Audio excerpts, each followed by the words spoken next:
बिस्मिल्लाहिर्रहमानिर्रहीम, अस्सलाम वालेकुम नाज़रीन। उम्मीद है आप सब लोग खैर खैरियत से होंगे। आपको एक ख़बर दे दूं कि मियां मोहम्मद नवाज़ शरीफ को गैस हो चुकी है, क्योंकि जिस तरह की उनकी स्टेटमेंट आ रही हैं लगता यही है। और गैस जब किसी भी इंसान को होती है तो उसकी दिमागी जो कैफियत होती है वो बड़े बुरे तरीके से मुतासर होती है। इसलिए अक्लमंद लोग ये कहते हैं कि जब भी आपको गुस्सा आए या कोई किसी भी किस्म की गैस पैदा हो तो आपको ज़ोर ज़ोर से सांस लेने चाहिए। जब आप ज़ोर ज़ोर से सांस लेते हैं तो आप नॉर्मल हो जाते हैं। अब देखते हैं कि मियां मोहम्मद नवाज़ शरीफ कब सांस लेते हैं। बहरहाल इस वक्त मसला ये है कि अब उनको याद आ गया वोट की इज्जत। मुझे तो समझ नहीं आती कि ये अवाम को क्यों पागल समझते हैं, ये बेवकूफ़ समझते हैं या अकल से फारिग समझते हैं। मेरी समझ से बाहर है। मज़ीद तफसीलात से पहले सब्सक्राइब और घंटी यानी बेल आइकॉन को प्रेस कर दें ताकि हमारी मुलाकात के सिलसिले को कायम रखा जा सके और हमारी हर अपडेट आप तक सबसे पहले पहुँचे। जब इनको ज़रूरत होती है, जब इन्होंने मुल्क से बाहर जाना होता है, ये वोट को इज्जत दो को जो है ना छुट्टी पे भेज देते हैं। जब इन्होंने अवाम को बेवकूफ़ बनाना होता है,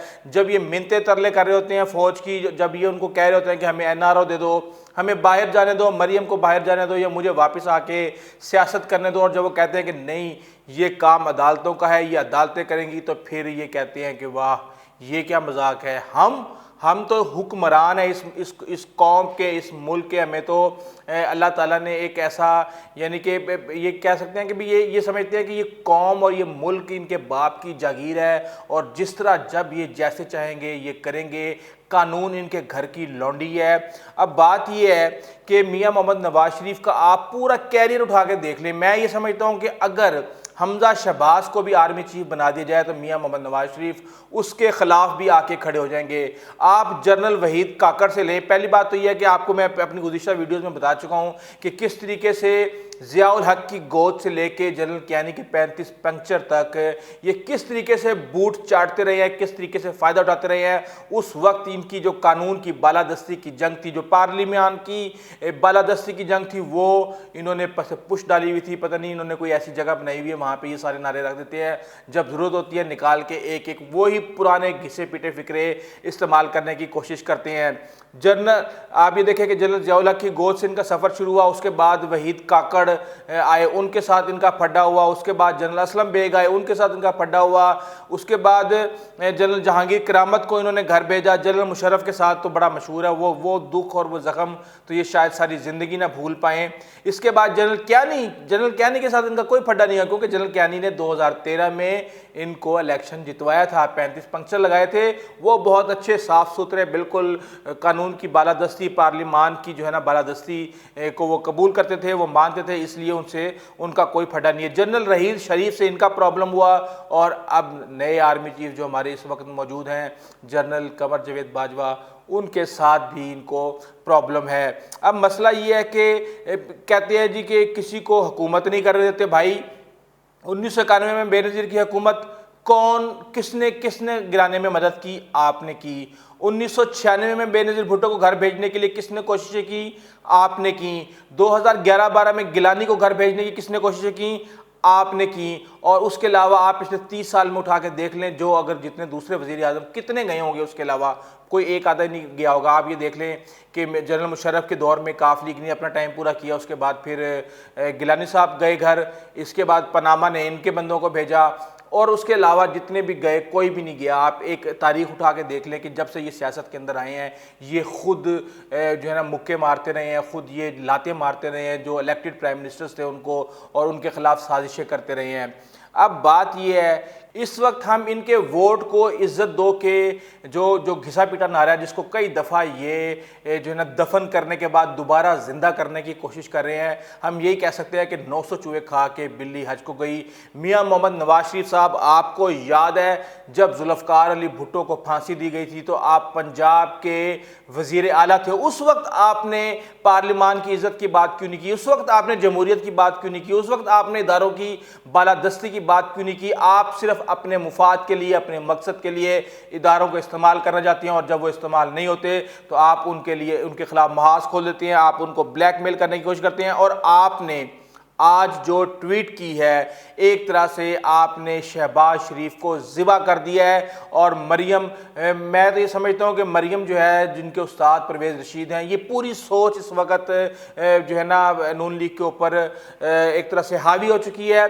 इन्होंने ट्वीट किया जनाब मियां मोहम्मद नवाज शरीफ ने कि हालिया वाकयात से एक बार फिर साबित होता है कि किस तरह बाज मुलाकातें सात पर्दों में छुपी रहती हैं और किस तरह बाज की तशहीर करके मर्जी के मैनी पहनाए जाते हैं। ये खेल अब बंद होना चाहिए। आज मैं अपनी जमात को हदायत जारी कर रहा हूं कि आईने पाकिस्तान के तकाज़ों और ख़ुद मुसल्लह अफवाज को अपने हलफ की पासदारी याद कराने के लिए आइंदा हमारी जमात का कोई रुकन इनफरादी जमाती या ज़ाती सतह पर अस्करी और मुतल्लिका एजेंसियों के नुमाइंदों से मुलाकात नहीं करेगा। कौमी दिफा और आइनी तकाज़ों के लिए ज़रूरी हुआ तो जमाती क़यादत की मंजूरी के साथ ऐसी हर मुलाकात एलानिया होगी और इसे खुफिया नहीं रखा जाएगा। मियां मोहम्मद नवाज शरीफ साहब, आप मुझे ये बताएं कि जब आपने बाहर जाना था आपने मरियम की ट्विटर गर्दी क्यों बंद कराई? उस वक़्त मरियम को क्यों खामोशी लग गई थी? उस वक़्त शहबाज शरीफ को आप रोज़ाना क्यों मुलाकातें करने के लिए भेजते थे? हर पूरी दुनिया को पता है कि आपको किसने भेजा, आपके साथ डीलें किसने की,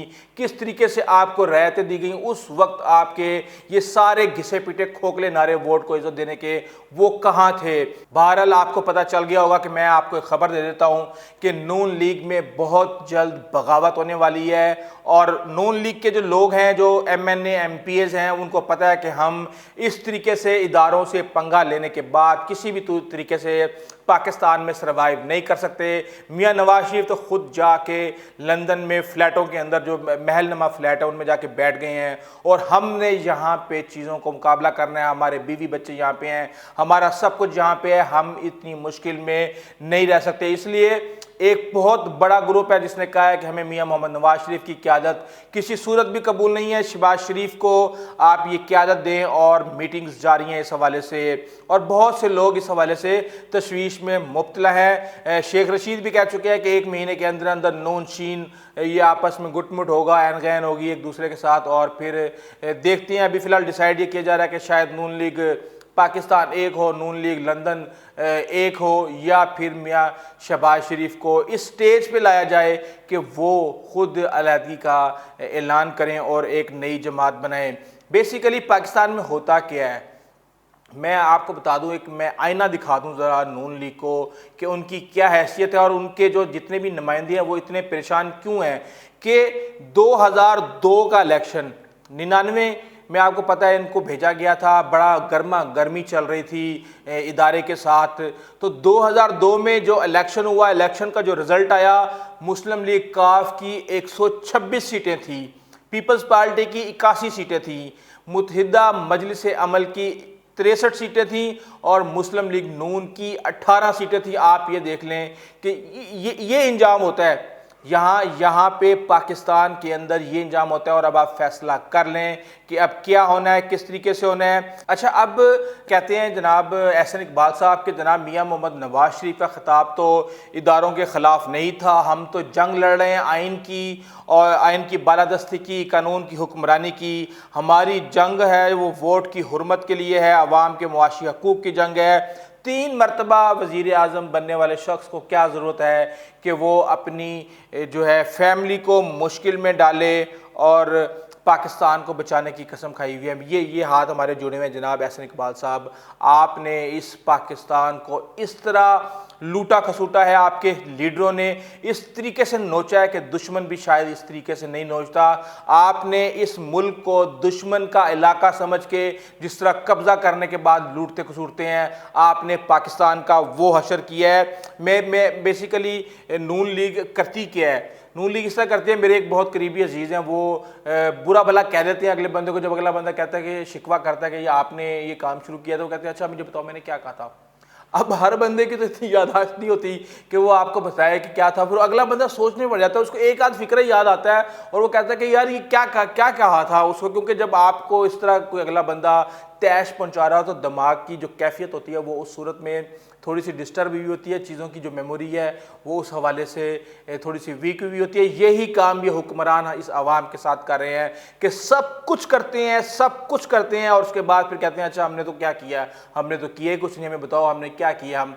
हम तो आवाम के हकूक़ की जंग लड़ रहे हैं, हम तो आवाम को जो है ना इस मुल्क के हकूक़ की जंग लड़ रहे हैं, हम आवाम को इस मुसीबत से, इस दलदल से बचाना चाहते हैं। और यही हुक्मरान है जो 3-3, 4-4 दफ़ा हम पर हुक्मरानी कर चुके हैं। हैं पिछले 30 साल से इसी टोले का इस मुल्क के ऊपर कब्जा है, लेकिन जो इस मुल्क का हाल है वो आप सबके सामने है। अगर आपको हमारी वीडियो अच्छी लगी है तो प्लीज़ आप हमारे चैनल को सब्सक्राइब कीजिएगा, बेल आइकन को प्रेस कीजिएगा, अपने दोस्तों, इज़्ज़त-कारब और हमसायों का खास ख्याल रखिएगा।